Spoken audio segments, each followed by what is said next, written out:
told there were X's, so we're looking for the X right here. All right, fine. Hello, how are you guys doing tonight? Good. Yeah? I can't see your faces, so maybe that's kind of good because I'm not as nervous or something. So we just finished this today, actually a few hours before the show, so forgive us.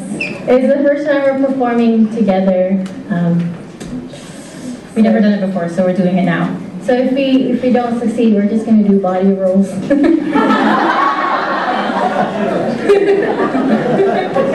Bear with us. Are you ready? Yeah. Okay. All right. Wait, hold on.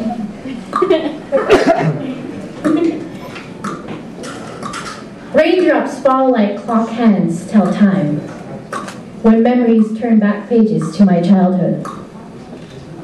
I remember raindrops falling on leaves and the wind creeps into cracks of wooden sills. We used to make paper boats and watch them float along ripples and eddies, across seas of floodwater, across continents of pebbles. We'd race speedboats made of newspapers and rescue G.I. Joe soldiers from sinking paper cups. I remember raindrops pounding on windows, the storm's fingers creeping under shut doors, leaving sodden carpets and glistening floors. The typhoon left, and Casey and JoJo invaded the radio. Their violent intros swelled through our pain as we children showered in the shimmering rain. We filled Nerf guns and Ziploc bags with water in this lone island in the middle of the sea where disaster turned into adventure. It was our playground. It was like going on vacation. Our doorstep was a seashore. Around Christmas, we made tambourines out of crushed and flattened 7-Up and Sarsi bottle caps, strung together with a piece of wire, an old jar, stretched plastic bags, and rubber bands for drums. We sang carols for a couple of pesos. In my Lola's house, there was gut-busting, ear-splitting, butt-clenching, tears rolling down your cheeks kind of laughter. Teasing was a code for I love you and I miss you. Happiness was pissing off Mom as we slid across powder-covered floors in our socks. Maturity was writing an apology to her on a Post-it note on top of the washing machine. Love was when I slapped my first crush at 5 after he screwed up patty cake. Regret was crying about it afterwards in the midst of my first heartache. Romance was scribbling poetry at the terrace of my house while I listened to Celine Dion's My Heart Will Go On.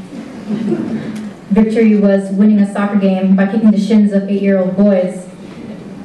Cleverness was locking my Lola out of the house when I was 3. Stupidity was not knowing how to unlock the door to let her back in with me. At 11, I learned that closet was not how you say closet. Teasing becomes alienating when you're flown here, not born here. At 11, I learned that pantsit is not how you say pansit. Teasing becomes alienating when you're flown there, not born there. I don't want to remember, but I remember. I remember things that I regret.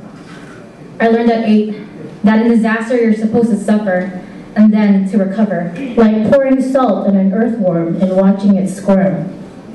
As children, we knew rainbows could not form without some rain, that sandcastles could not be made without the rising tide, that dreams could not be realized without some terrible pain, that life would not be perfect had we not been afraid to die. Disasters turn into adventures when doorsteps become seashores that lead us to the rest of the world. Raindrops fall like clock hands tell time when memories turn the pages to our future.